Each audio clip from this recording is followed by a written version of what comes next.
Hello, everyone. I'm Dijon. My name is Inigo Montoya. You killed my father.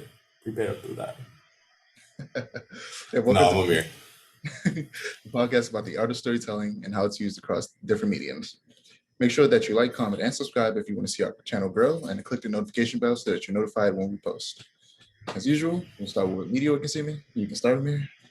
Now you All right, missed. so one, I've been playing Splitgate, So you got which 2 weeks. apparently Deshaun didn't know what that was. Uh, Even though it's like insanely popular right now, how he didn't know what it was, I don't know. If you don't know what it is, somehow you've been living under a rock. And secondly, it's literally Halo mixed with like portal, like they're like portal walls that you can shoot portals onto. And it is insanely fun. And I was sitting there, I downloaded it. I'm like, I'm doing a little better than I expected to be doing. Why am I doing so well? And I remember that I did nothing but play Halo in middle school. So I'm like, you guys have been playing this game for a week. I've been playing this game for 6 years. That makes sense why I'm literally beating everybody. Uh, I've been carrying teams. Like I'm not gonna brag or anything, but like I'm gonna brag. Like I've been carrying teams, and I feel very proud about that. I can't tell you how many hours I poured into that game. It's a lot of hours though. I've also been playing a bit of Payday. I just got Far Cry 5. That's actually what I was playing right now. It's on the TV. What else did I get? What else did I get? What else did I play? I'm playing a lot of video games lately. I'm trying to remember. I've been playing a lot of Marvel's Avengers, leveling up my heroes for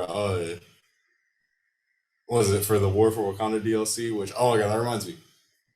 There are so many good costumes in that game for all the heroes that I don't play. Captain America's a lot of cool costumes. I play Captain America. Captain America's my number one main, but I Yeah. play Hawkeye, I play Kate Bishop, and I play Black Widow. Black Widow has some cool skins too. But Hawkeye and Clint and Kate have like no good costumes. Like they're all bad except for like maybe four each.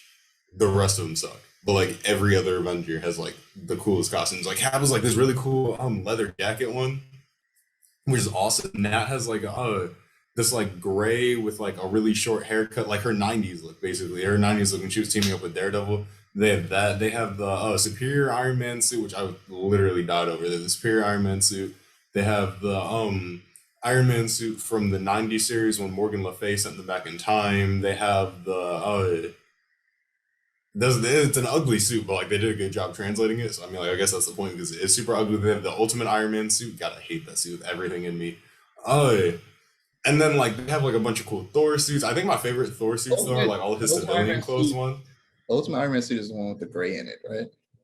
Yeah, like a bunch of gray down below. Yeah, and like the turtle head helmet. Yeah, that one does look weird. They It's they supposed to look. they did a good job translating it in the MCU. It looks much better in MCU because they did I a mean, very the whole point of that suit is that it's supposed to look like what a real Iron Man suit would look like what it would look like with that technology at the time. So like it wouldn't look like an MCU suit. It wouldn't look like a canon or like a 616 Iron Man suit. It would look like that, but like much bulkier. But like that's ugly. It's a comic. I don't want to look at that. Like that is the ugliest suit. I don't understand. Um, and they have like the Thor suits. I love Thor suits because his best suits are all like civilian clothes suits. I mean, like I like his like Norse mythology and like his like God of Thunder suits too. But like his my favorite ones are him always his like civilian clothes. He's like the second most powerful, maybe the most powerful team member. And he's just like, oh yeah, I was just like volunteering with the homeless. you move over to your right a little bit more. My right or your right? It's better now. Okay. Um, And it's just like, oh yeah, I'm the second most powerful member of the team, but I was just out like cutting down trees with my lumberjack buddies or feeding the homeless or something like that. Like he has like the volunteer shirt. I love those. But Clint and Kate have no good suits. Clint has like one good suit and Kate has like four or five. And it irritates me that they have like no good suits. Kamala has awesome suits, but I'm like two of my favorite like comic book characters don't have any cool suits, and now I don't really want to play them because I don't like looking at them. Um, but yeah, I've been playing a lot of that. And then I started watching and I started rereading Harry Potter book series and started rewatching the movies again and started watching a bunch of like Harry Potter lore videos. And I feel like every cool piece of Harry Potter lore happens either before or after Harry Potter, like the '90s era of Harry Potter takes place and outside of the UK. And we haven't gotten like any of that because like Harry Potter lore is just it's so cool, and I'm so excited for Um, Hogwarts Legacy. yeah, I was about to say, don't go too far because we're gonna talk more about Harry Potter later. Okay, okay. And what else? What else? What else? I've been reading Cass Kane's 2000s Batgirl series. It's not that good of a it's really not. I don't understand why people are like, oh, it's the best, one of the best comics ever, yada yada yada. It's not. Uh, it's just like a bunch of random stories and plots, like just like put together in like random order. And like some of the stories are cool, but it feels like an anthology series. It's like every 2 or 3 issues, there's like something completely different because they didn't know what they were going to do with her in the '90s. So, or not the '90s, the early 2000s. It was like 2001 or something. So I mean, that series has been interesting. I like Cass as a character, but like the story is like really weird. Uh, I think that might be it. Yeah. I think. I've been watching BoJack Horseman. That show is really good. It was a show that I don't know what I expected. Like the first thing you said was gonna be, but it wasn't that. yeah, it's been on for a while, but yeah, I started watching. It's really good. I'm on the 5th season. I started watching. Shaman King came out sometime last week. The remake of the anime, and the pacing is really really fast. Because I started rereading the manga like a month before the anime came out, and they skipped several chapters that do a lot of character building, and I'm like, wait, what's happening here? And I look at there's 13 episodes, and I look at where like what each episode is about, and I'm like, whoa, they jumped the gun real hard and get way further than I expect them to. It's crazy. I'm honestly finding it hard to watch because it's moving way too fast.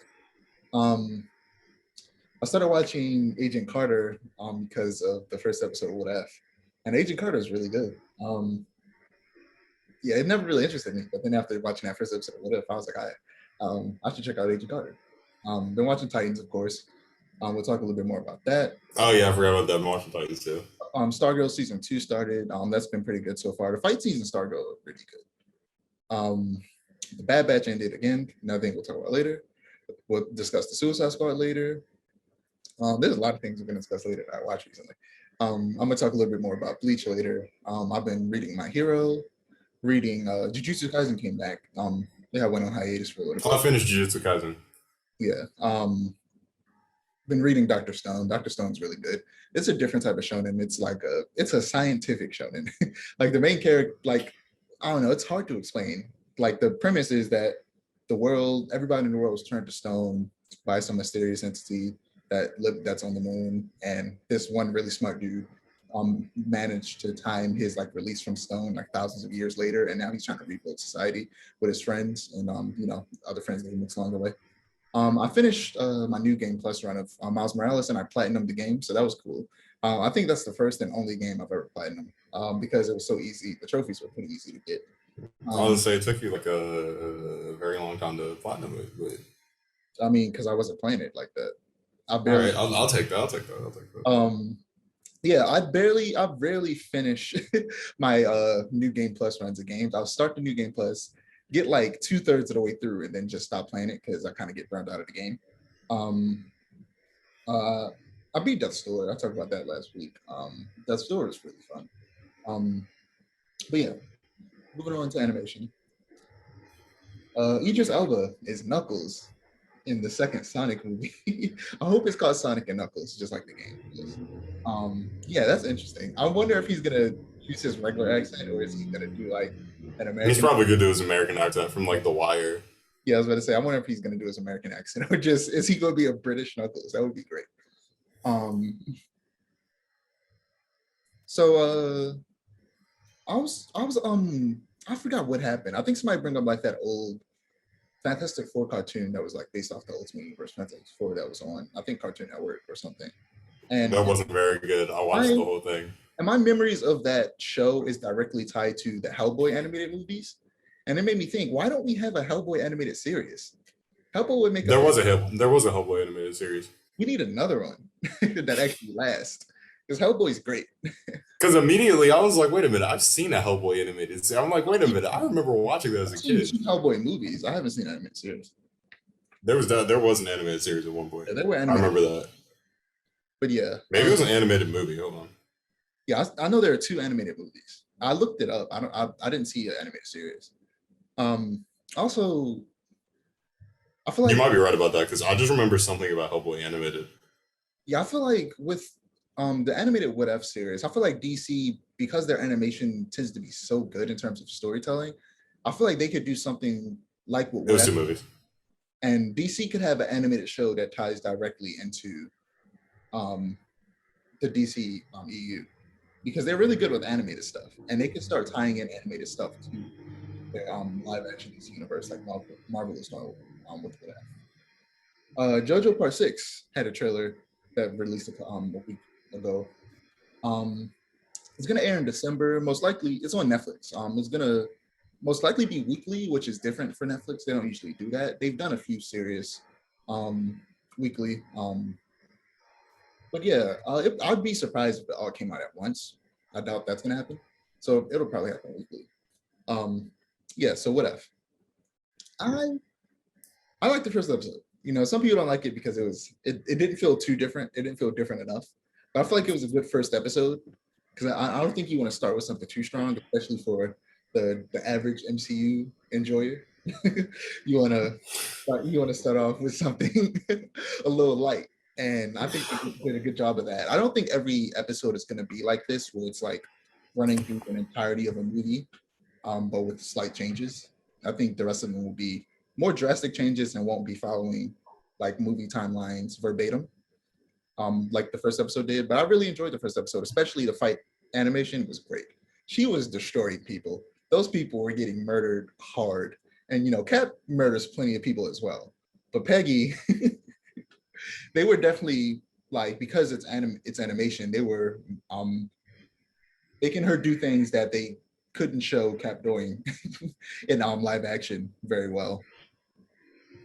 So she seemed much stronger, even though that probably wasn't the case. She probably had the same amount of strength, but they definitely made it look like she was much stronger. And it was great. She hit a bunch of dudes like they were bowling pins at one point. It was ridiculous. I low key want to see a scene with. Actually, you know, I was about to say I want to see a scene with Cap in the sky fighting planes, and I'm like, wait, Falcon is now Captain America, so we're gonna get that. I was gonna say that's exactly what you're gonna get. But yeah, go ahead. I thought that the animation was great. I love the animation. Actually, okay, I think I've told you this. I don't know if I've ever said it on pod before. Captain America: The First Avenger is my favorite MCU movie. It's like really underrated in my opinion. I love it. It's like the perfect superhero movie. Um, I've been wanting to rewatch it since I've been watching Agent Carter and ever. I watched that first episode like 3 times. I actually watched it. I said all that to say because I watched it literally as soon as I finished the episode because something bothered me and I wasn't sure what it was about the scene where Agent Carter goes and gets the serum, and I'm like, wait a minute. And so I watch it, and the thing that I figured out was that the That's Nazi actually, spy. What? go ahead and finish. Oh, I was saying, the Nazi spy that blew up the thing. He wasn't there to sabotage the project directly. He was there to see if it worked first and then steal and sabotage it. So I was like, the whole plot of him blowing it up before the test even starts. That felt a little weird to me because I was like, it kind of defeats the whole purpose to why he was there in the first place. You've watched it recently, but if I'm not mistaken, was he on the floor with everybody else when it happened? No, they were all up in Yeah, the window. I think that's why it was different because yeah, he said that the moment that changed things was that she decided to stay down there, and because she decided to stay down there, everybody decided to stay down there, including the person with the Hydra agent. I don't think that needed to change though. I mean, like he could have just waited. Like he could have just waited, and then like it worked, and then like he could have killed Steve. Honestly, I mean, he that would have been. Oh, he that would almost, have been a cool what if. he almost did kill Steve. Like when I watched a couple of reactions, and everybody who saw Steve get shot immediately was like, he's dead. Oh my god, they just killed Steve. And I I was thought like, he was. I thought he was dead too. I was like, oh, I didn't think he was okay. dead because I saw that he got shot in the stomach, and I was like, he's fine. And I was plus, just like, oh, actually, he's dead also now. because I've seen the trailers and I know that he ends up in the Iron Man suit alongside Peggy. So I was like, I know he's not dead. I thought that was gonna be a different what if. I thought that was gonna be another episode I knew entirely. they were tied because she was in the same costume and we saw him No, I do mean like I thought it was gonna be a what if on the what if, like a what if, like a whatever. what if on the what if episode. You know what I mean? Like I thought it was gonna be like one of those because I don't know how meta they're gonna make this because the comics have gotten pretty meta like that before. So Some people say that the reason she might actually be stronger than him is because you watched it more recently, but was there one serum like injection that was missing when Steve got got turned into a super soldier the first time? Because it showed the dude. They were all there. Yeah, he tried to steal one. Didn't he actually steal one in the He did, but there were leftovers there. Okay, because I was And thinking, that was the last vial yeah, because he blew up everything else and he stole one vial, blew up everything else, and then he was running. And then as Captain America caught him, as Steve caught him, like the thing broke. yeah, okay, because I was thinking Yeah. maybe the reason she is stronger is because she got more serum and that made her even stronger. But I guess it's just the animation style that made her. Yeah, I think it's just the animation. Style. I also felt like some lines were just like really random and out of place, and I Yeah, was like, the acting was a bit off for the people who were, you can tell, aren't used to voice acting and they're more used to live action. Like the dude who plays Bucky, Sebastian Stan. Sebastian Stan was way off. What is it? The dude who plays Howard Stark, he just reminded me so much of Varric from Korra, The Legend of Korra, because they're basically the same character. They're basically the exact same character in a lot of ways. It was great. I'm watching Agent Carter. I love Howard Stark. I want more Howard Stark in my life. honestly, it would be dope if this first episode of the series like sparked like another season of Agent Carter or something like that. That would be pretty cool. Have you seen Agent Carter? I've seen some episodes here and there. Never watched the whole thing. Yeah, it's pretty good so far. I'm on the last episode of the first season. I was watching that before I hopped on. So the Bad Batch. I didn't write any notes for the Bad Batch. I just wrote that the Bad Batch is returning for a second season. That's all I wrote. Which was pretty much apparent from the beginning. And then I think it was like halfway through the season that they said it was going to be second season. But yeah, Bad Batch is good. A thing that a lot of people criticize it for, and I agree with, we didn't get too much character development for the Bad Batch themselves, if I'm being honest. It was very much, it felt like the Clone Wars. It felt like another season of Clone Wars where there is no main character. It's just about the war. So it focuses on clones, it focuses on different Jedi, it focuses on droids sometimes. The Bad Batch it's called the Bad Batch, but it didn't really focus on the Bad Batch as much as you thought it would. And I feel like this actually is, I feel like if it was called something else, nobody would really see that as a flaw. Because this feels more like Clone Wars Season 8 than it does a Bad Batch show. And that's no problem with me. But for people who are coming into this looking for a show specifically about the Bad Batch, to them it's like, okay, I wanted more of the team that the show is named after. How do you feel about that? I personally, I don't mind. I liked the Bad Batch. There was a lot that I would have changed about it. But there were some episodes where I'm like, this didn't need to be a thing. I'm not gonna lie, there was multiple times where I just plain simply was not paying attention to it. Like it was just on in the background for me, and I was like, okay. Yeah, but there was a lot I liked about it. I thought it was really good. I really liked the episode where, and what you said reminded me of it. It's like the meme where it's like blank with no blank. It was like Bad Batch with no Bad Batch, and that was the episode with Hera where the Bad Batch made a cameo in their own show. That was easy. Like there was one scene with the Bad Batch, and the rest was just Hera and her dad and her mom, and I was like, okay. But I really like the show. I really like the show a lot. I'm enjoying it. I mean, I'm excited for season 2. I'm interested to see what you've seen all of it, right? And I'm not. Yeah, I finished. I saw the whole season. Yeah. Yeah. So I'm interested to see what Nala Se will be doing next season. I think she'll be working on either Purge Troopers or what I've seen as a big theory from a lot of people, which I agree with, that is that The Mandalorian, The Bad Batch, all these shows are trying to tie into the sequel trilogy with like all of Palpatine's Snoke clones. And I'm like, yeah, I could see that.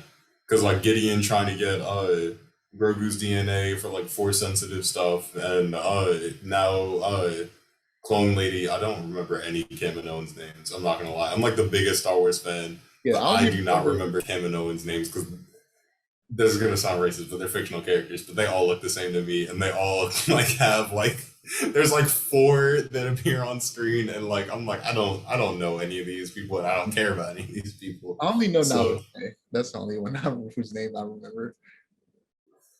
I don't remember any of them. It's just funny to me. I'm like I I don't whatever her name is, clone lady. I'm pretty sure they're like leaning more into like Palpatine's clones and stuff like that, and that's what they're going for. Yeah. So before we move on, you got anything else to say about the Bad Batch? Good show. I liked it. It was a lot of fun. I really like Omega. I didn't expect to like Omega. I thought that Omega might be annoying, Okay. but Omega was actually really cool. In a lot of ways, she's more capable like than the entire rest of the Bad Batch. And like usually with like a child, or like a child or animal companion in like a TV show or a movie or even a video game, I'm like, oh no, they're gonna die. I always have to worry about this character. With Omega, whenever she was on her, I was like, oh, she got that. I've She's never got that. Like, never had that experience. I've never worried about a child dying in the show. I've oh, worried I about have like multiple animals. times. Animals they tend to die, but I've never been like, oh my god, this kid's gonna die. I've never had that because usually they don't have the guts to kill him. So yeah, well, the things that watch usually they don't have the guts to kill off like the child character. But I watch a lot of. I'm never gonna sound bad. I watch a lot of like movies and TV shows where they have no problem killing off children. So like I tend to worry about children when it comes to yeah, anything. a thing that a lot of people were worried about, and I was a little worried about at the beginning too, was that Wrecker would become annoying, but they toned him down a lot. I love Wrecker. Wrecker was like one of my favorite Like, parts. if he stayed at 100 in every single episode, he would have got annoying really fast. But they knew how to use him sparingly so that he didn't get annoying. Because a lot of people are like, this guy could probably get annoying if they don't use him right. And luckily he didn't. Because I do like Record too, but I could see how you could get real annoying. But yeah, moving on to comics. First thing I'm going to discuss is Bleach 20th anniversary one shot. It was. Did not read it. I know you didn't, man. You haven't even gotten to the end of the story to even read it because it takes place. It takes place, I think, 10 years after the very last chapter of the manga. I know what happens at the end. There's that because when I decided I wasn't gonna watch the rest of it, I was like, I might as well look it up. But anyway, you either read it or watch it because it's great. And I might read it because I've heard the manga is much better. So yeah, but like I really regret saying that because as I'm going back on my nostalgia, going back and reading Bleach and stuff, I'm like, man, Bleach is so good. And like the rank art is not bad. I really made it sound like it was bad. It's not. It's really good. I just think that the Soul Society arc is the best arc in Bleach. But I mean, I can't get too mad at that because I feel like the Chunin exams arc is the best arc of Naruto, and that's my third favorite anime of all time. yeah, So, and I go and rewatch it on a regular basis. So. yeah, if I had to come, like, I feel like that's an easy way to put it to get you to watch it. Like, it's very similar to Naruto in that sense, to where around the very end, it gets a little choppy, but in between that, it is really good. Okay. But yeah, but apparently this wasn't just a one shot. This set up a new arc in the manga. So the series it's back. Bleach is back, and I'm so happy because because I've been watching plenty of videos, and I read it twice, and everything I'm reading, I'm just like, man, this is reinforcing why it's my favorite anime or manga. Really, it's really my favorite manga because I didn't watch all of the anime. I stopped after like the Soul Society arc and just read it. But yeah, and I skipped all the filler, even though a lot of people say that Bleach has some of the best anime filler in comparison to most anime. I think Naruto is some of the best anime filler. I know it's a hot take, but like Naruto's anime filler, as opposed to just about every other anime filler I've seen, really serves to like round out the world and the characters. And I feel like every other anime filler is just like, oh, they're gonna go driving today. Dragon Ball. Naruto, Like, it's just like, Naruto filler tends to be canon for the most part, and they explore things that we just never saw, except for some stuff. Some stuff isn't canon, but I mean, like the end of the series, like in between like Naruto and Sasuke's last fight, and then like the episode where Naruto leaves, like the like 200 episodes in between. That was all stupid. That was all like I don't know what they were going about. The Sage Six Paths sons. Oh yeah, they did that in that was Shippuden though. At the end of Naruto, like the original Naruto show, there was like a complete. I thought you were talking about the original series. I mean Shippuden. No, I mean like the Shippuden has better filler than the original series does. I feel like, but like the original series had great filler until the end when they did like a 200 episodes of like Naruto just like going around exploring stuff with his ninja friends. It felt like Naruto and his amazing friends, and I was like, I don't want to watch this. Like, this is ridiculous. And like the end of the arc. Here's the thing: a lot of like, I always have you ever watched like I don't know, seen like I don't know, like a fan comic or something where it's like a slice of life version of a like of anime or something like Yeah, that. Like I feel like I wish that's what filler was. I wish filler took a series and literally put it in a different genre and literally just did something new and interesting with the characters because it's filler. some of Naruto does that, which is what I love. Yeah, because it's filler, it doesn't need to be canon. So literally just make a slice of life, a whole slice of life, like 20 episode arc. I would watch it. I would have fun. Um, but yeah, it's really good. Once you get to that point, if you ever get there, you'll like it. Um, I just like how you have no faith in me. You especially, said if I ever get there, that's cool. yeah, I mean, you watch a lot of stuff, you read a lot of stuff. You'll get there eventually. It'll take a lot though. Because I mean, it's a lot. Okay. What is it? 74 volumes. So yeah. Um, what was I about to say? I forgot. Oh, it actually brings in something that was introduced in one of the Bleach movies that isn't canon, but it brings something in. I'm not gonna say what it was because it would be a spoiler to say that, but it brings something in from one of those movies that is really, really dope. But yeah, I can't wait to see how it continues. Naturally it won't be weekly. It'll be annually, like Burn the Witch, his other manga that's also within the Bleach universe, because he doesn't want to burn himself out like he did last time. That's part of why the last two arcs of Bleach weren't as good as they could have been because he was just tired. He had been working. But next thing we're gonna talk about, you're gonna have a lot to say. We're gonna talk about Tim Drake and I don't have a lot to say about this, honestly. being bi, but it's gonna lead directly into Titan stuff. But yeah, I mean there isn't much to say. He's bi. Naturally, some people are happy, some people are upset, as the internet is. For me personally, when I first saw it, I immediately and this is this is what you want to happen the most part when something like this happens in a comic or something like that, is that it made me more interested in the character. I've always been mildly interested in Tim Drake. I just thought he was like I'm hurt. I don't actively go out of my way to watch to read a story because Tim Drake is in it, but if he's there, I I'm enjoy it. hurt. But yeah, this I'm is hurt. like it just led me into a whole thought process of, and like after I heard it, all of this ran through my mind and I immediately started typing up notes. And it's a good example of why representation matters. I'm pretty much going to read my notes verbatim right now, but not just as a marketing ploy, because in a lot of ways this could be seen as that, but as a way to give people someone that they could personally relate to, therefore making them more invested in a character's story. Relatability isn't the only way to make someone invested in a character, but it's easier to get invested in a character that has a similar identity to you. Um,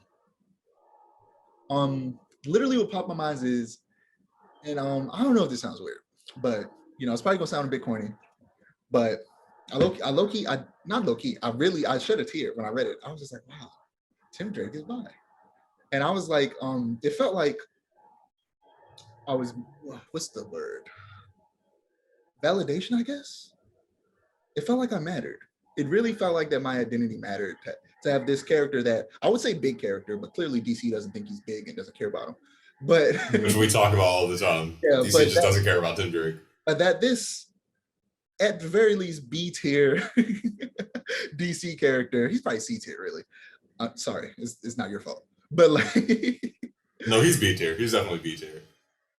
I'd say someone like Frankenstein. Those would be like C tier. Like the Frankenstein characters, those would be C tier. Tim Drake is definitely B tier. Frankenstein? That's exactly my point. That's C tier. No, because C tier people know who C tier is. I would say King Shark is C tier. Like, I'd say King Shark is C tier, but I'd also say that Frankenstein is C tier. I'd say like Madame Zandu is C tier. I would Like say that characters like Captain Boomerang, like that's a C tier. Like you can recognize them, but you don't know nothing about him. That's Tim Drake. People see Tim Drake and go, I know who that is. That's Robin. And he's no, the Robins. But a lot of people always like they either forget about him or skip over him and go straight to Damien. And it's like, no, like there was a person there. There was a whole person. yeah, no, that's what I'm saying. That's why I say I think he's B tier because I feel like a lot of B tiers do that. I feel like everyone after Nightwing is B tier in the Bat family. Like Bruce, Selena, Nightwing. After that, everybody else is just B tier, except for like the Creeper. The Creeper is probably C tier. B tier is a high tier. B tier is like people know who that is. B tier is definitely not it. B tier is about Tim Drake tier. I think who would be B tier? Tim Drake. No. Yeah. Tim Drake is B tier. Wait, I'm trying to think. I want to go. I can't think of anybody because it's a weird place. It's like popular, but not as popular as A tier. It's hard. But anyway, that's how I felt about Tim Drake being bi. Like me, you talked about the execution was a bit flawed. There was no build up to it. At all. Yeah, and they had it happen at the cost of his existing relationship, which isn't necessary. Just because you're bisexual doesn't mean that you, for some reason, have to break up with your girlfriend. It's like, okay, now that I'm bisexual, I have to go date a guy to prove it, right? No. You can still be attracted to a person while attracted to one gender while dating the opposite gender. Like, that's okay. That's literally what being bisexual is. So yeah, that was a weird choice on their part. I feel like there was a better way to handle it, but hopefully they do more with it going forward. But yeah. All I gotta say is I'm happy for the representation, but like that execution was like, I wanted a refund after that because I was like, why, like that, like, I said I didn't have a lot to say, but I do have a lot to say about the execution. Okay, one, the last time we see Tim and Steph together, Tim is like, oh, I'm in love with you. We're going to never break up. We're going to like grow together, yada, yada, yada. DC was basically promising, oh, this relationship that we've broken up and put back together and broken up and put back together, we're not going to break them up anymore. That was basically what DC was promising. And I was like, okay, awesome, perfect. They're one of my favorite couples in comics. That's awesome. We can finally, breathe, rest easy.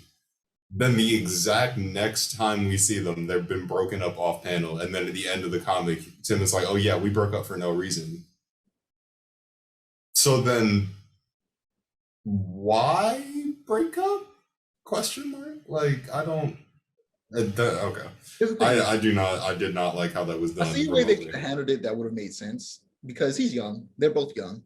It could have been a case of like, he's not sure how he feels, and he's confused because he's literally just discovering that he's bi, and then maybe he wants to go out there and figure himself out. And that doesn't necessarily mean break up. They could have went on a quote unquote break. But eventually they honestly didn't even need to go that. They didn't even need to go to that point. They didn't need to break them up whatsoever. That's my whole thing. I feel like everybody knows. Also, you're in the corner again. I need you centered. Sorry. I'm sitting on my bed right now, so I'm like leaning so like I have support because I have nothing to sit against. Nothing, like my back is just like against air, and I've always been like a sloucher, so my back hurts right now, so I'm trying to get support on my arm. What was I saying? I was saying something. What was I saying? I don't remember. That hurts. I don't know what I was saying either. Wake up. Yeah, better execution. They need to execute better next time because that was like some of the worst execution I've seen in a comic in like a while of doing something, which really isn't saying much because I mean it's DC. I'm not really surprised anymore, but like they could have done way better. They could have done 1,000,001 times better. Like 1,000,001 times better. What I can say though is that every other story in there was really, really, really good. And I love Black Canary. Black Canary had a story. I was like, yes, I was hyped about that. Cass and Steph had a team up story. Jason had the end of his little arc with Bruce, and now he's officially part of the Bat family again. He has a new suit. He's not using guns anymore, which I don't know how I feel about. Hold on, I have to look that up. Yeah, he had the whole thing where Bruce and Jason both got injected with like the opposite of fear toxin, and like it made them see like their best or like their like biggest desires, something like that. And after that, Bruce and Jason reconciled. Jason was like, I'm not using guns anymore, yada yada yada. Bruce gave him a new suit. And we're going to see him for the first time in the Nightwing annual in November. I think it's in November. So I'm looking at something. I'm not sure if this is it. What does it look like? Like, describe it. Let me look it up first. It's okay. Is it? I think I see it. I think this is it. I'm just not sure. It looks It's closer to his rebirth suit, but like there's yeah, that's what I like was about to say. thicker lines and It there's no looks leather jacket. yeah, it looks similar to the rebirth suit, which I really like. Honestly, that rebirth suit is my favorite Red Hood suit. But this one looks like it keeps certain elements from the rebirth suit that I love, combining a bit of his older suit elements. I wish the lines were a bit thicker, especially or a bit thinner, especially on the helmet. Like I feel like they should have just given him his Red Hood helmet back or his like rebirth helmet back, and I really want him to get the leather jacket back because the leather jacket at this point is just synonymous with I Red like Hood. I like the red. I like the red hood. I like the actual like the red sleeveless jacket with the hood. Also, I mean, I liked that at first, but then I started to really dislike it the more I saw it. I was like, this is just like nah. yeah, I really like it. Yeah, I like this costume. I'll put a picture of it on screen. It looks interesting. I like it. But yeah, I wanted to, you know, transition this to Titans. Uh, I cannot find a picture of it anywhere that I'm looking this up on. Hold on. yeah, I literally looked up new Red Hood suit and got nothing but his old like hoodie with the like thing Red Hood suit. And I'm like, that's not what I'm looking for. I like that Ermac Red Hood suit. I don't know. I liked it at first, and then I stopped liking it. Like it did the opposite of growing Also, on me. I also like that he used a crowbar. That I loved. I loved that he used a crowbar. I was like, yeah. That never got over me, but like everything else about the suit was like, eh. I'm just imagining him dual wielding crowbars. That would be great. But yeah, I feel like Titans should do a spin-off series that either focuses on a bad family, but also somebody say something else about making a specifically a Robin series that focuses on different Robins every season. It starts with, of course, with Dick, then goes to Jason, then goes to Tim, then Steph, and then I don't think Steph could have a whole season. Steph was only Robin for like a month. I think she could get a whole half a season. I feel like the season with Steph could be half of it is her as Robin, and then the other half is the We Are Robin movement with introducing Duke Thomas, and then and then not the last season, but the fifth season would be about Damien, and then afterwards I don't know what they would do, but yeah, I feel like that would be cool. But also I think because there's so many characters in Titans, me and you talk about it all the time. There are too many characters. And I feel like if they made a Bat Family show and took all of the Batman characters and put them on that show and have the Titans, they could have one Batman character, whatever, or Robin or something, and have someone else take up leadership. Like Starfire could become the leader. Like currently in DC, she's been the leader of the Titans for a while now. She has. Yeah. So I feel like she could become the leader of the Titans, and Nightwing, based on the trajectory of the show currently, Titans. Have you seen episode 3? Yeah, it's episode 3. Yeah, so I was so mad at I was screaming at my TV at the end of the episode. Oh man, let me tell you, the whole time I was sitting there like, spoiler alert, we're gonna touch spoilers about all of Titans, season 1, 2, and so far the 3 episodes of season 3. But before we get to that, I was gonna say, like, based on the way the show's going, maybe the first season of maybe call it Batman Inc. the show, and Nightwing is Batman. Or maybe they do that story. I forget the name of the story where they were like fighting over the cow. Battle for the Cow. How did you forget like the most famous Batman? Yeah, I love that story. That was one of. I hate that story so much. I love that story. I really love that story. But yeah, I like the aftermath of that story, but I hate the actual story. Like, there's so much. Yeah, he becomes Batman, and Tim is his Robin. That would be cool. But I don't want him to stay Batman. I want him to be Batman for like a season, and then he goes, "Yeah, I'm tired of this. I'm gonna go back to being Nightwing and be my own superhero." And he could probably. I don't want to see him be Batman for like a solid until maybe like end of season 4, because we just got him as Nightwing in literally the last episode of season 2. And I'm like, you're trying to make him Batman? He needs to be Nightwing for a solid. I would say 2.5 seasons, and then he could transition to Batman. But yeah, I think they need a Bat Family series. They can introduce Batwoman. Of course, they're currently introducing Tim. Eventually, Damien. They're probably going to introduce Damien eventually. Duke Thomas. A bunch of other characters they get introduced. They already had cameos for Steph Brown, Duke Thomas, and Carrie Kelly. Yeah, I was surprised to see Carrie Kelly. I was like, whoa. Yeah, we haven't seen or heard. I don't know if we even heard Lucius' voice in Titans or anything like that yet. I don't even think he's been mentioned. Yeah, has he been mentioned? I don't even know if he exists. He might be dead. He might be dead with Alfred. Yeah, like his Alfred's dead. I was like, what? They just mentioned that he was buried next to Alfred, and I was like, wait a minute, Alfred's dead. No, I don't believe it. I think Bruce is dead. He's in that grave, and that the person, that person right there is Alfred. That person is Alfred disguised as Batman, and that Nightwing is just too stupid to notice. Because Nightwing in this show is kind of stupid. I like him in this season, but he is a very Yeah, stupid character in this show. season has been surprisingly good. Because my expectations were they weren't even on the floor. They were in hell. I had no expectation for the season. I expected, like the first two seasons, I did enjoy them. I had fun, but that doesn't mean they were good.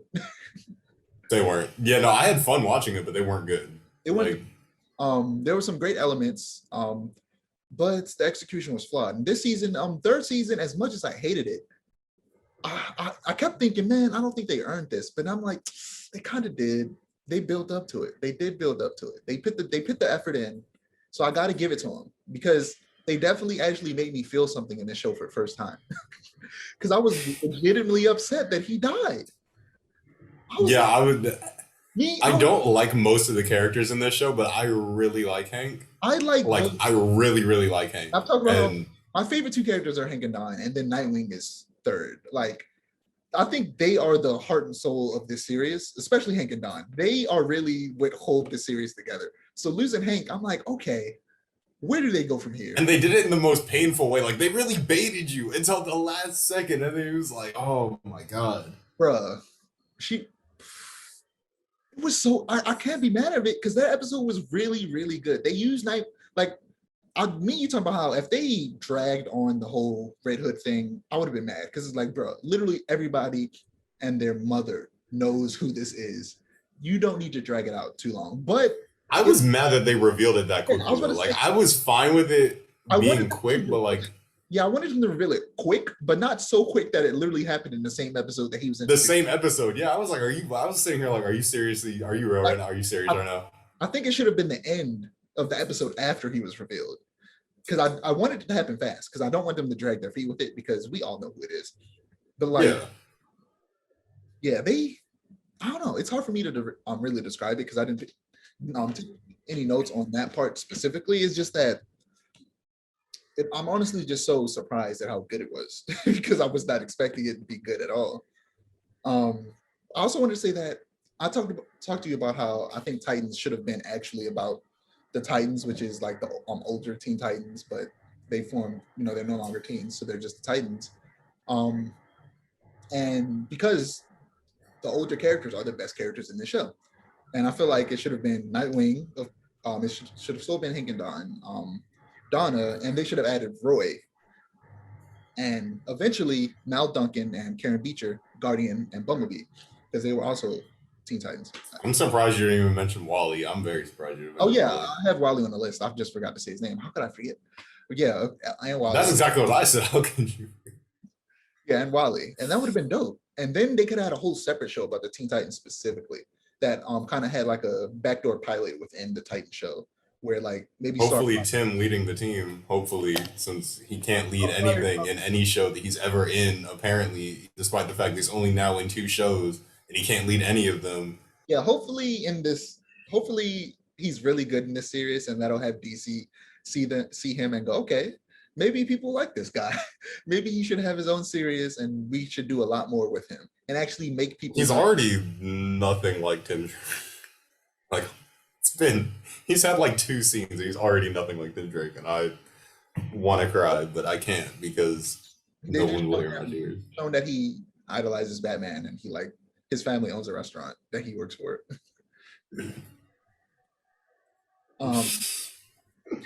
But yeah, next we'll go into, actually before we get to Suicide Squad, just a few quick things. Clancy Brown is going to be in John Wick 4 as who? I don't know. I just thought it was interesting to see that as who? I don't know. That Clancy Brown was going to be in John Wick 4.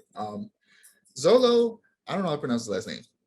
Mari Duena, I guess. The dude from Cobra Kai. What's his character's name? I can't remember. Miguel. I was like Miguel. Yeah. Miguel, yeah. Cobra Kai is going to be playing Blue Beetle, which is exciting to hear. Perfect casting. Yeah, great casting. Doom Patrol season 3 is going to be airing beginning September 23rd. I'm really excited for that. it is still my favorite live action comic book show. I really love that show. It's near perfection for me. Um, the cast for the live action Netflix Avatar series, um, at least four of them have been announced. So playing Aang, and I'll put up pictures, is Gordon Comier. Playing Katara is some of these names I'm gonna have. This name specifically. I was sitting here like I wonder how he's gonna pronounce it. Kaiwentia, I think that's how you pronounce her name. She's Katara. Ian Ousley is playing Sokka, and Dallas Liu, who I think he's actually in Shang-Chi, is playing Zuko. Yeah, they are Asian and indigenous people, which is insane. Oh my God, they didn't cast white people. I'm proud of them. Now, I still need to see a trailer. They've done the bare minimum. Good job, Netflix. They've done the bare minimum. That's literally what they've done. They've done the bare minimum. Now let's see if they could go above that. Because whenever somebody is making something based off of something I love, the expectation is going to be high no matter what. There's no lowering them. You're making something based off of my favorite cartoon ever.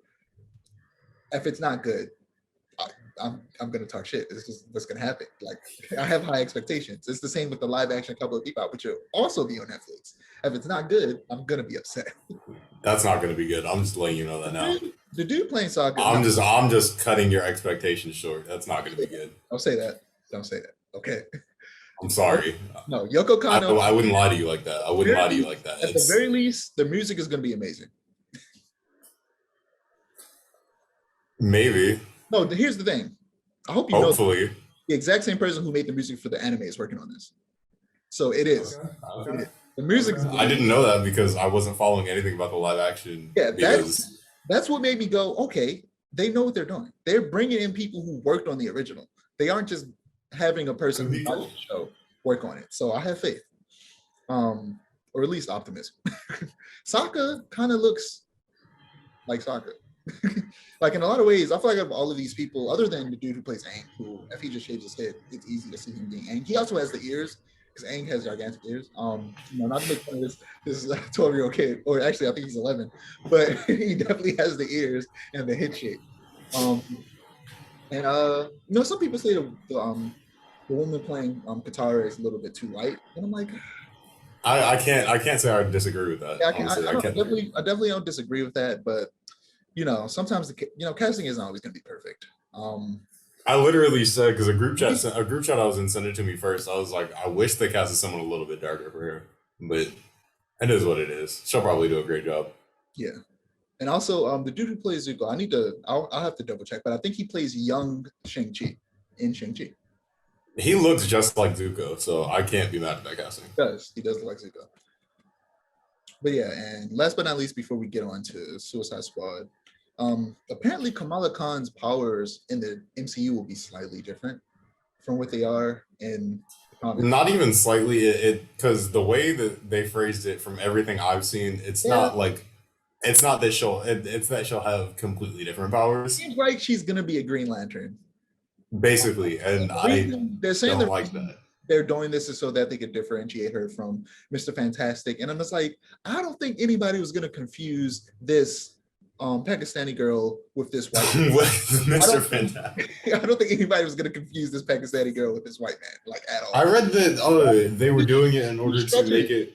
He stretches. She can literally, like, change her whole increase body her size. mass. She can literally increase her mass. She's like Ant-Man and Mr. Fantastic combined. That's literally what she is. But I read that. I didn't read that, although that is an interesting, probably realistic, and incredibly stupid theory, because it's realistic, but it's like stupid, but like it's realistic because they would do something stupid like that. What were you saying? Like, yeah, she's a new character, but that doesn't mean you should drastically change her powers when you adapt her. That's like, because I was about to compare it to like Spider-Man shooting webs out of space, but it's not, because that was very subtle and it didn't matter. But this basically completely changed her powers, unless it works just like her normal powers did. They just look different. I think what a lot of people are saying is that it's the idea that they still work the same, they just look the same. Like, she'll still embiggen, but it'll be like purple energy or something like that, and she'll still stretch, but it'll be purple energy rather than her physical body like stretching. I heard two versions. Either she'll stretch like she normally does, but there will be purple energy surrounding it, or it'll be like I was about to compare it to something you probably haven't seen. I don't even know what a good way to compare it is. There's um like how Green Lantern does, except that it'll still be connected to her arm, like kind of like a Megazord. So like when she embiggens, it'll be like she's surrounded by a giant purple mech made of energy, but it won't actually be a mech. It'll look like her but purple. So like armor off of Yeah, X-Men. kind of. I don't like that. But yeah, I don't like that. Like have her just have her stretch it and embiggen. We like how dumb do they think people are? I feel like a lot of cases like this is just examples of people thinking that people lack a brain and can't differentiate these two completely different characters. The thing that I read about it is that people wanted her, or Marvel wanted her to be more recognizable as like Miss or like Captain Marvel's protege or something like that, or like have more of a connection to Captain Marvel in the Marvel's movie that's coming up. And I'm like, but that's the whole point, is that she's not Captain Marvel and she's not like her, but she's inspired by her and she like that's her hero. So never had a I don't know. She never had a direct connection with Captain Marvel ever, other than being a fan. And also exactly, she never had a direct connection, and they haven't even talked all that many times. Like they had like a couple of conversations. I'm like, yeah, you know, in the MCU they'll probably talk a lot more because they'll have a whole movie with just those two and Monica Rambeau. But also, I want to talk about Kate Bishop and how, you know, people were upset talking about how they're making her too similar to Kamala Khan in the sense that she was a fanboy or like a fangirl of Hawkeye before she became Hawkeye herself. And then she already was a fan. Before you even told me which issue it was in, like literally in the comments, somebody posted like a page from the comic of her being like, Hawkeye was my favorite hero because he had a bow and arrow while everybody else had superpowers. And I was like, so y'all just gonna pretend like comics don't exist? Or right. A lot of people literally haven't read a Hawkeye comic and are just making assumptions, which is ridiculous. Like, first off, I think the term fangirl has a negative connotation because it came out the words of Jeremy Renner.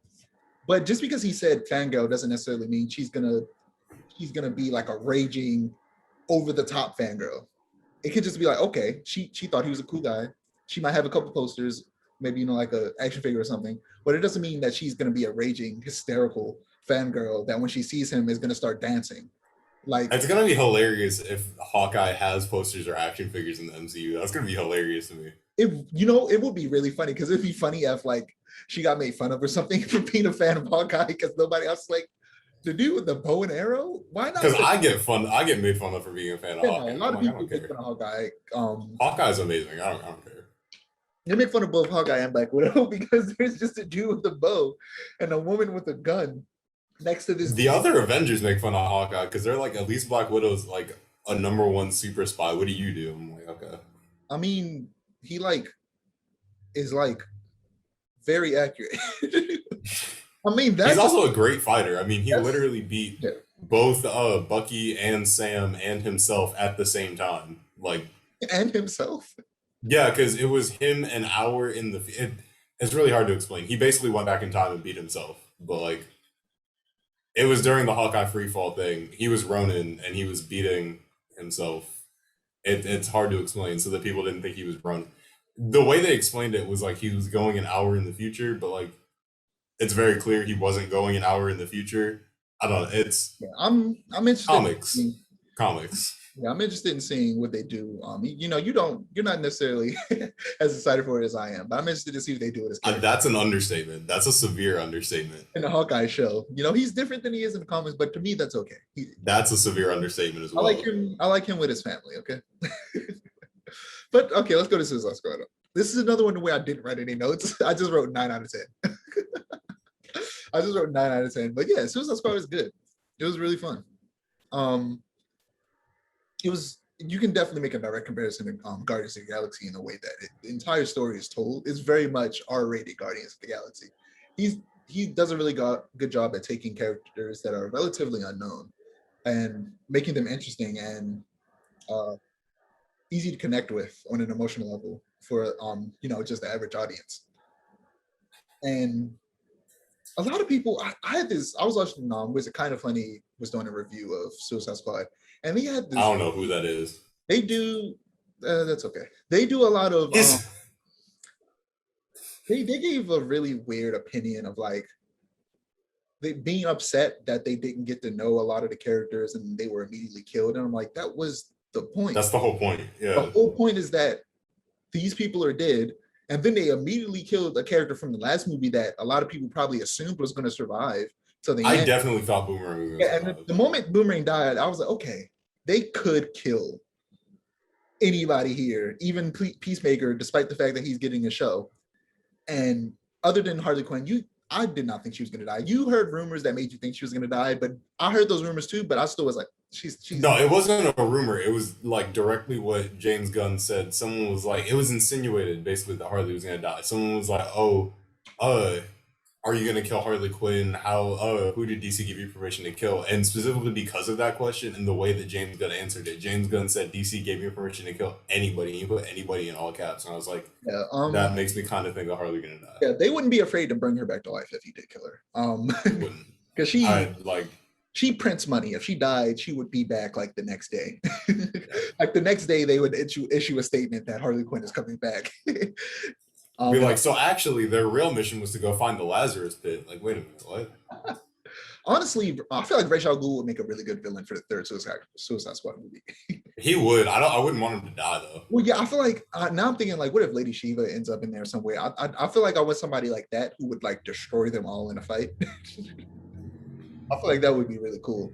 I mean, it's Ra's al Ghul. He could die and then get thrown in Lazarus Pit and come back. That's true. That is true because that is his whole thing. Is like he dies and he doesn't die. Yeah. This movie was good. We got off track real quick. Because I have a whole. If we have enough time, we'll talk about it. But I sat down and made a list of like, the whole. What if Birds of Prey never happened? And instead Gotham City Sirens happened, and like a whole list of like movies based off of those characters. I'll get more into specifics after we talk about Suicide Squad. But you had me at what if Birds of Prey never happened? You had me there. I think we'll have enough time. So how'd you like it? How'd I like Suicide Squad or Birds of Prey? You know how I felt about Birds of Prey. It's like what? I really love Suicide Squad. It's maybe my new favorite DC movie. I would have put it as a 10 out of 10, honestly. It was amazing. I don't give anything a 10. That's why that's the only. Yeah, I know you know. I thought it was awesome. Yeah, good movie. Like really good movie. Yeah, you aren't the biggest fan of Harley Quinn, but I really like Harley Quinn. I liked Harley Quinn in this movie. I can say that much. She was great in this movie. She was back in the black and red, and James Gunn said that the costume was inspired by her Injustice 2 costume. That's what I didn't know that. Her Injustice 2 costume, like her starter Injustice 2 costume, is one of my favorite costumes. Yeah, that costume was really good. The only difference is that in Injustice, her hair was blue and pink. This one was black and red, with the blonde as well.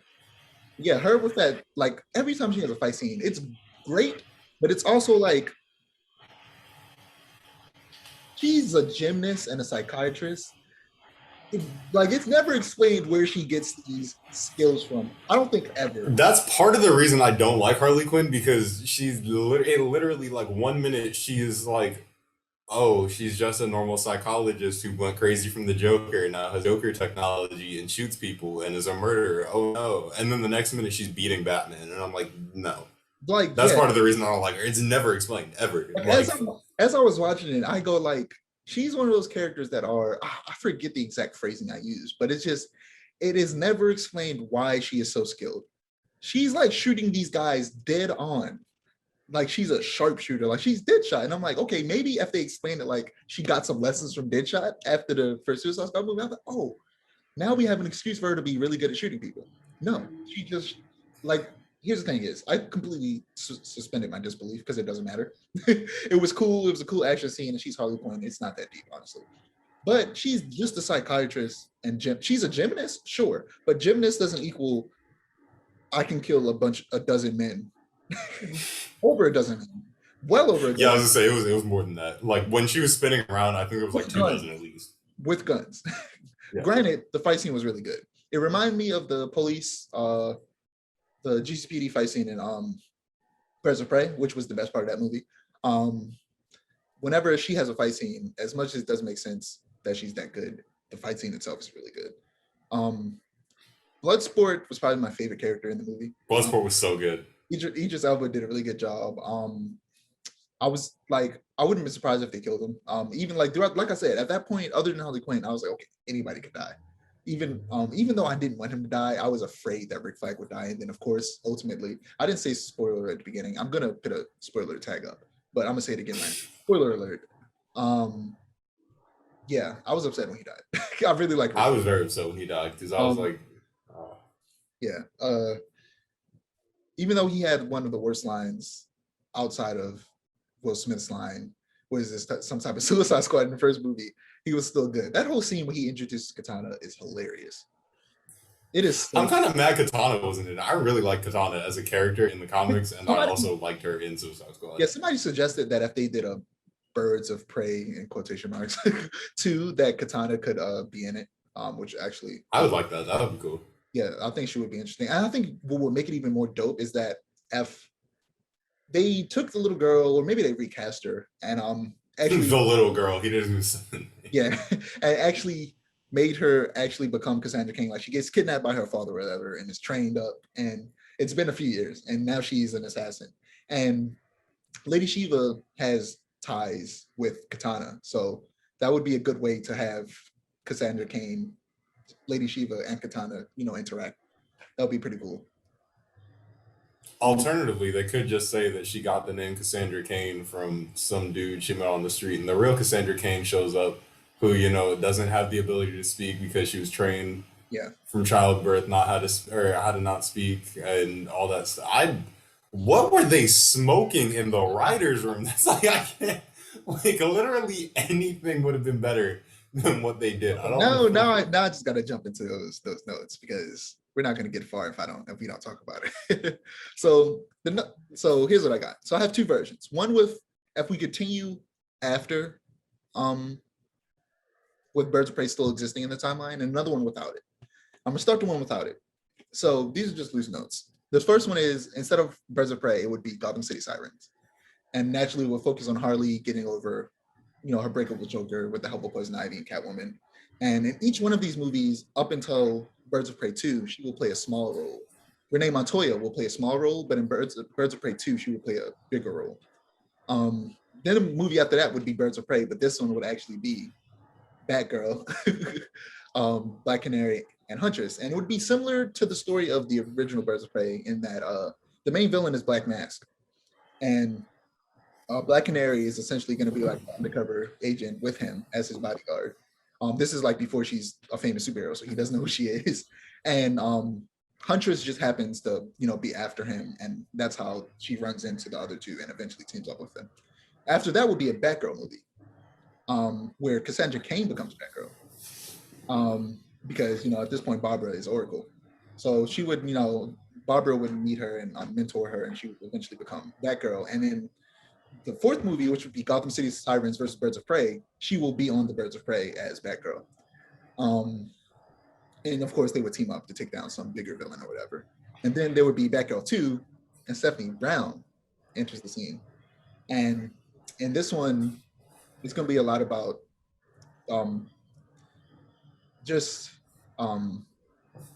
just said her name and I can't remember it. Her mother, Cassandra Cain's mother, Lady Shiva. Oh, Shiva. Yeah, about Lady Shiva coming after Cassandra Cain, and eventually Cassandra Cain is gonna give up the mantle of Batgirl and hand it over to Stephanie Brown. And then in Birds of Prey 2, Stephanie Brown is Batgirl. But why are you making that face? So okay, hold up before you go. In Birds of Prey 2, the Question enters the scene, and he's of course gonna have a little romantic relationship with Huntress, but also this is where Renee Montoya comes in place. She'd been drinking, she had quit the force, and the Question comes and recruits her as like a what do you call it, a PI. And then there would be a Question series where Question and Renee are the main characters, and eventually she becomes the Question herself after the original Question dies. So yeah, that's my timeline. if it was rebooted, the only difference in the timeline that includes the original Birds of Prey is that it includes the original Birds of Prey, and then afterwards it pretty much goes the exact same way of this reboot. But yeah, I feel like I couldn't wait to talk about that because it was just I felt like it was a good idea. Okay. Paul Sun Hyung Lee just followed me on Instagram, and I feel like I'm about to explode for happiness right now. I don't know who that He played the one of the X-wing pilots in The Mandalorian, and he also plays Appa from Kim's Convenience. Yeah, I looked him up. I see him immediately. He just followed me on Instagram. That is so random. I just looked down on my phone, like Instagram notification, so I'm like, oh, I can check this really quick. And I see Bitter Asian Dude Inc., which is his alternate page for his like cosplay and stuff like that. And I was like, wait, what? And I was like, he followed me. I'm freaking out. That is very random. And I followed him like 3 months ago. I don't. Who is it? One of the most like insane things that happened to me was like when I told you about it, but like when Ghost of Tsushima Legends came out, and I heard Greg Baldwin's voice, the dude who voices Iroh, was voicing one of the characters in there, and I tweeted out, "Is that Greg Baldwin, Uncle Iroh, playing this character in Ghost of Tsushima Legends?" And he commented and was like, "Yeah, it is," and he retweeted it, and I was like, "Oh my god, Greg Baldwin!" And I feel like Susan Eisenberg, the voice of Wonder Woman in the animated series, not her animated series because she doesn't have one, but she liked Damn it, DC. She liked several of my like comments before under her post, some of which tagged her because I was talking about a Wonder Woman series, and she retweeted I think a tweet I had about a Wonder Woman series with her as Wonder Woman. Like it was a good moment. It made me happy. It made me happy. It made me smile. Paul Rosenberg, who made the newest Hawkeye series, Hawkeye Freefall, he and I used to have like entire conversations on Twitter. That's like I was very proud about that. Yeah, I'll have to send you. You don't have a Twitter anymore, but there's this one dude on Twitter. No, so I deleted it. Yeah, I forget his name is like. It's a good name. I'll have to tell you later. I can't remember his name right now. But yeah, there's not much to say about Suicide Squad, if I'm being honest. Starro was a surprisingly good villain because he's just goofy enough, and his power base is just not too strong to where it makes sense that they could take him down. That it works for the Suicide Squad. Like just like Ego worked for Guardians of the Galaxy, despite the fact that he was a very powerful character, the fact that he was a giant planet with a face on it made it work for Guardians of the Galaxy specifically. The fact that they literally have to fight a planet, it works. You can have a powerful enemy for the Suicide Squad as long as it's a goofy powerful enemy. Like if it was like Batmite or Mr. Mxyzptlk, then I was like, okay, they're stupid powerful, but I can understand the Suicide Squad fighting them because those are goofy characters. Versus Enchantress in the first movie and her brother, and I was just like, why are they fighting this? Where's Superman? Where's Batman? Where's Wonder Woman? Why are they fighting this thing? At this point, where's Constantine? That's my Oh, definitely, yeah. He needs to arrive in live action at some point. He needs to be played by what's his face. I have 2 fan casts for what's his face for Constantine. One is Matt Ryan, who's already playing Constantine because he's just perfect. He's literally the perfect Constantine. And the other one is, I don't remember his name. And I don't remember the other show I've seen him in. He played the oldest brother in Bridgerton, if you watch Bridgerton. And people are going to be like very confused, but he was in another show. Yeah, I know what you're talking about. Yeah, he was in another show. I don't remember what the show was. It was a British sitcom. And he literally had like his hair dyed blonde and everything. He basically played Constantine without magic. Jonathan Bailey. Yeah, Charlie Bailey. He's my other fan cast for Constantine because he was basically already played Constantine in this other show, and I don't remember what the other show was called. And I'm mad because it was so funny, but he's my other fan cast for Constantine, and I'm like, I want both. I want either one to be Constantine, a movie, or yeah. Yeah, I'm interested to see where they go with the Peacemaker series. Because his character was really dope. John Cena was. His character was. John Cena was great. He was hilarious. He had me from the moment he said, like, at first I was just like, oh, okay, Peacemaker. But the moment he said, I love peace, it doesn't matter how many men, women, and children I have to kill in order to achieve it. I was like, that's my new favorite character right there. I love Peacemaker. Yes, he's great. He literally is meant to represent America just in general, like the actual realistic what America is, because that's literally what America is like. They will try to get peace, achieve peace, no matter how many men, women, or children they have to kill to get to it. And he was great. He was hilarious. I wish it was Rick Flag at the end of that, but it was him. I feel like they could have just did a prequel, bring back my man Rick. I could have sworn that's what James Gunn said he was doing was a Peacemaker prequel, and I was positive that when he died at the end or when he died at the end of Suicide Squad, I was like, oh, okay, so he's definitely coming back in the prequel. Like, okay, like whatever. I was positive he was gonna die, but no. And so when they had the hospital scene, I was positive it was gonna be Rick. Yeah, I wonder. But no, you really think that a stab to the heart is easier to fix than a bullet hole to the neck? Like, I don't know. Maybe not. I don't know. I'm not a doctor for a number of reasons. I wonder who they have lead the Suicide Squad next, and I feel like I have a good idea for who could lead the Suicide Squad. An actual Red Hood. Actually, that's really good. But I was gonna say actually an actual comic accurate version of Maxwell Lord would be really cool as a leader of the Suicide Squad. Also, I have a counter argument to that. I low-key want Black Manta in the next Suicide Squad, and I don't want him to die.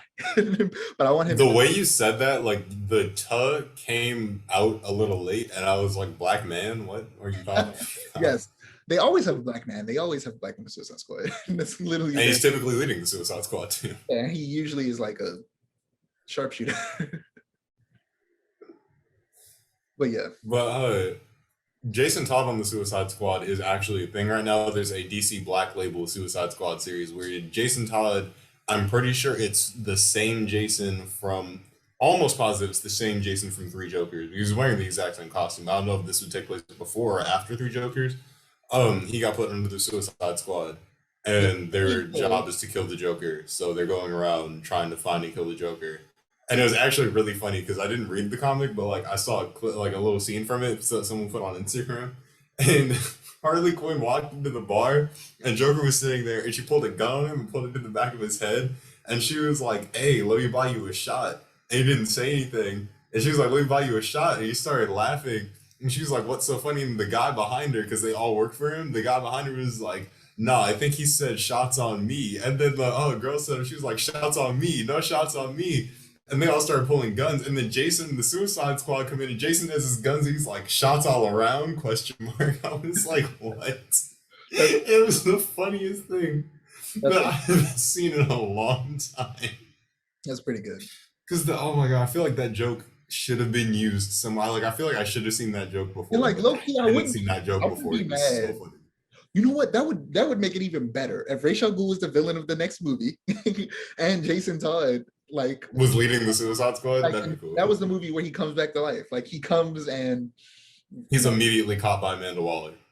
Like yes, that would be hilarious. Like he starts killing people or it takes place like right after Batman like captures him after the whole Under the Red Hood thing, and he immediately. Actually, I have an idea. Did you ever read Red Hood Lost Days? No. You should. It's really good. It takes place in like the year after Jason it takes place over the course of a year. Jason got resurrected, and it's like that course of the year from his resurrection up until the very beginning of Under the Red Hood, and he's going around the world learning and training like Batman did, learning and training how to be like the world's deadliest man. So I'm thinking if they want to do that, he gets revived, he goes around the world, and he does like some horrible things. I mean, obviously he's Red Hood and he's learning to become a terrorist, but he's like working with terrorists and stuff like that. And I'm thinking like in one of those like Argus could wind up busting one of the people or one of the organizations he's with, and Amanda Waller finds Jason Todd amongst them, and then bam, he's in the Suicide Squad now. Yeah.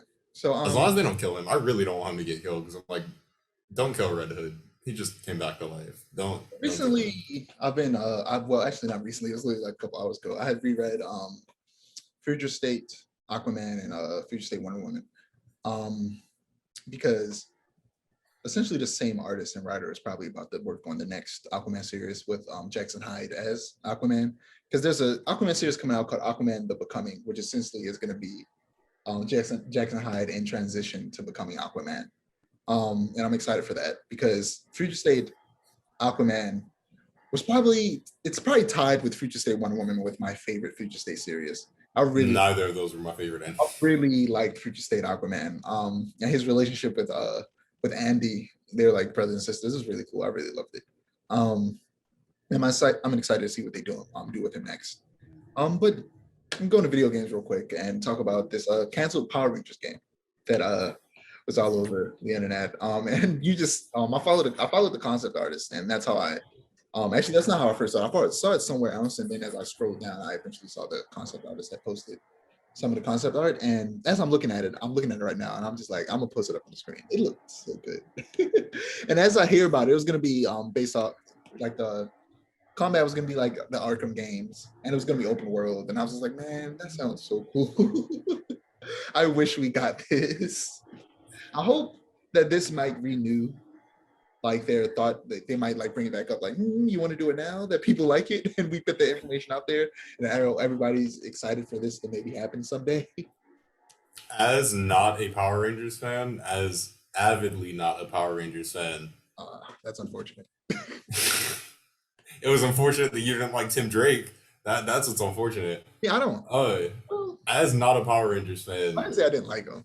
it seems a little weird and incredibly ridiculous, and I wouldn't have bought it. I would have laughed when it came out, Nah, it would have been. but I wouldn't have bought it because that's ridiculous.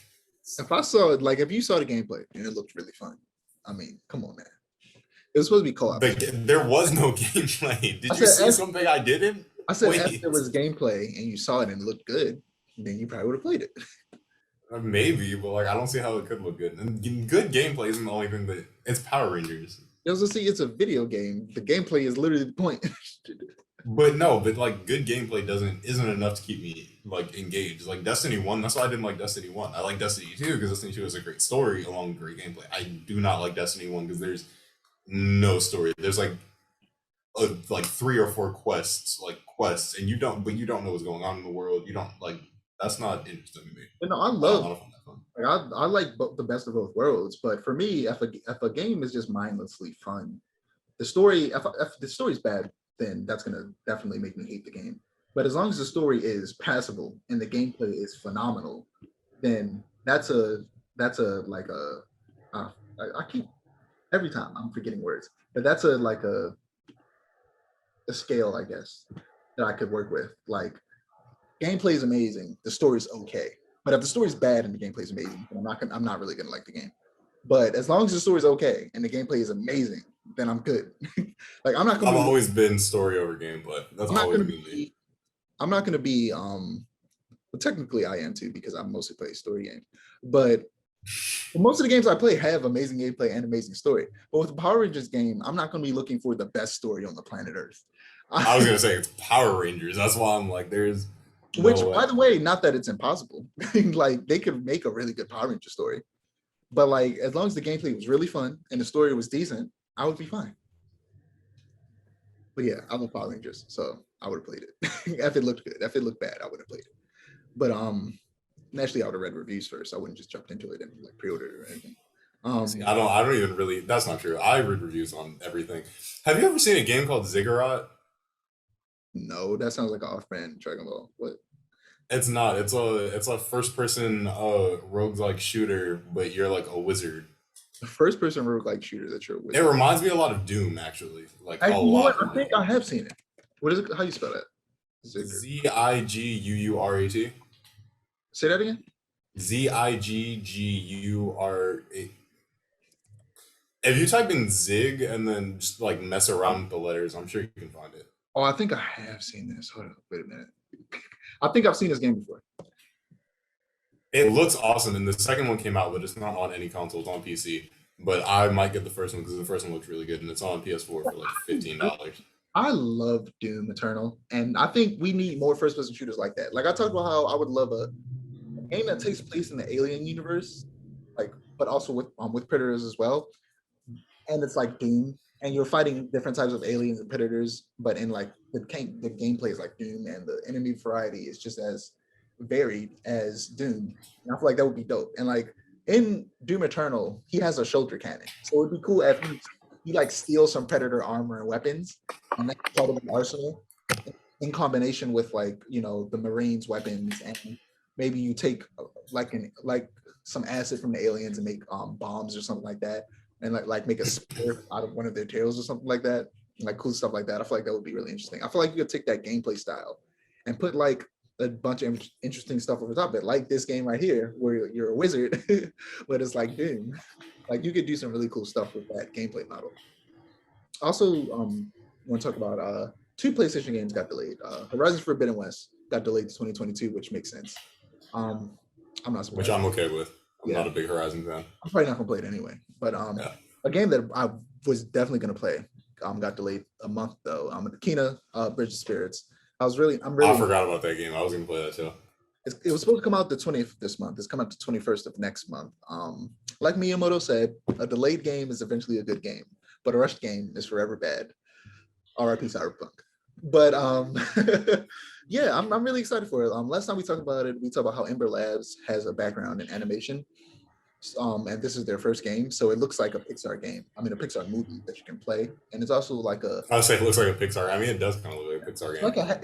It's like a hack and slash combined with Pikmin, because you have the little creatures that can follow you. You can also fight with them, and it looks really fun. I mean, I'm interested in it. I wasn't that interested in it at first when I first saw the few trailers. Everybody was loving it, and I was like, it was okay.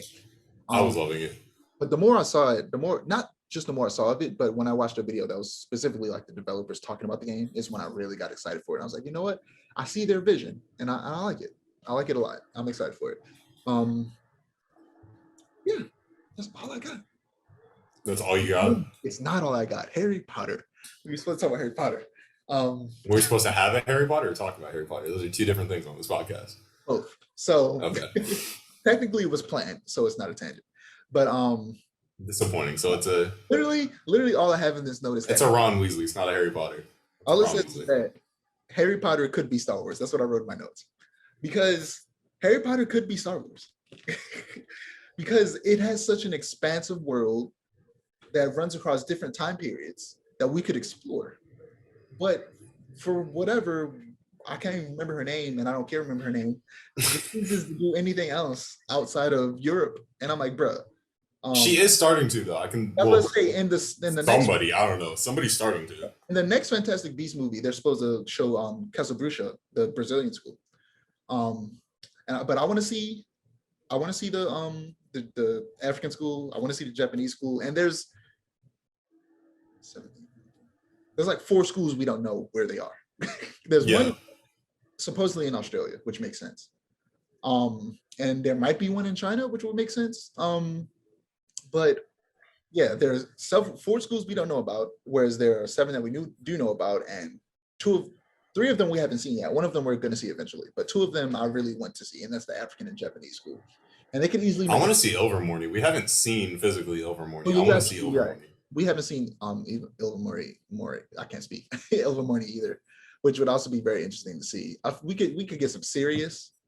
We could get some more movies. I don't know. Animated series would be dope. Where an animated series would be awesome. Where they explore the different worlds, like Star Wars. There could be several like movies and TV shows showing us different things within this universe. Harry Potter could be Star Wars. It could be just like Star Wars. I think they're going that route. I can say that. I think they're going that route with Hogwarts Legacy, with Hogwarts Mystery, which you still haven't played, but you should. I didn't even think about that. I forgot about video games. Yeah.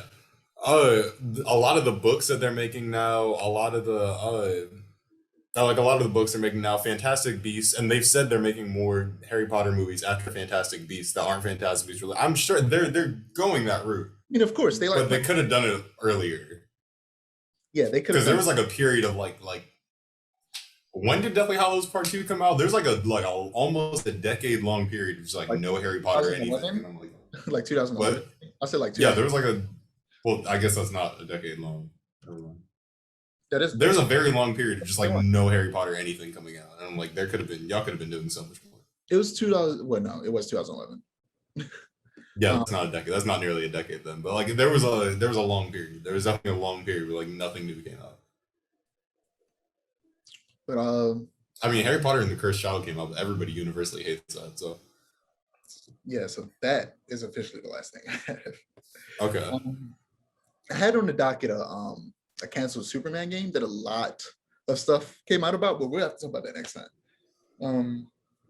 But yeah, Am I the only one not looking forward to a Superman game? Like everyone's like, oh, I would want a Superman game. I want a Superman game, but like I understand why they keep getting canceled because I don't think you could make a good Superman game because with as powerful as Superman is, unless like it's part of the game mechanic to take every single fight out of the city and like into the desert, then I don't see how that could be very accurate. No. One thing that people want from a Superman game, I want to destroy people's livelihoods. I want to destroy buildings. But that's not Superman. That's literally all Superman does is destroy people's livelihoods by fighting. He doesn't. He literally, if he's in Metropolis, he takes the fight out of the. It's like Dragon Ball, where they were always like taking the fight in the desert. That's why they were always fighting in the desert. That's what he does because he's like, otherwise I'm gonna kill people. Bro, we've seen him fight cities too many times. In live action, where they don't understand the character, or in animation where he's not nearly as powerful. And in cartoons, okay. So look, that's why I said where he's not nearly as powerful. Here's the thing. I don't care. I want to destroy buildings with Superman. I want to be evil if I want to and destroy buildings purposely, or just fight villains and destroy buildings. At that point, just make an Invincible video game. There's no point. Absolutely right. That would be really fun. An Invincible video game would be great. But yes, Superman. You can't make an accurate Superman game that's good. That's all. Unless you can't do it. You have no faith in anything. You can't do it. As someone studying video game development, you can't do that. That's just not. It is definitely. You can't do that. And you see, look, now you want me to talk about this, even though I'm trying to end the podcast. Because the game was supposed to be is that it's not open world. It takes place in like open world-ish areas where you fight certain enemies. And yeah, no, I'm gonna talk about it next time because you're gonna make me go on this tangent, and I don't want to. If possible, you have no faith. So anyway, I'm Deshaun. You can find my ads below me. That's Amir. You can find his ads below him, and the Mustacast ad below that. Don't forget to like, comment, and subscribe to our channel if you want to see more storytelling content, and to click the notification bell so that you're notified when we post. Peace.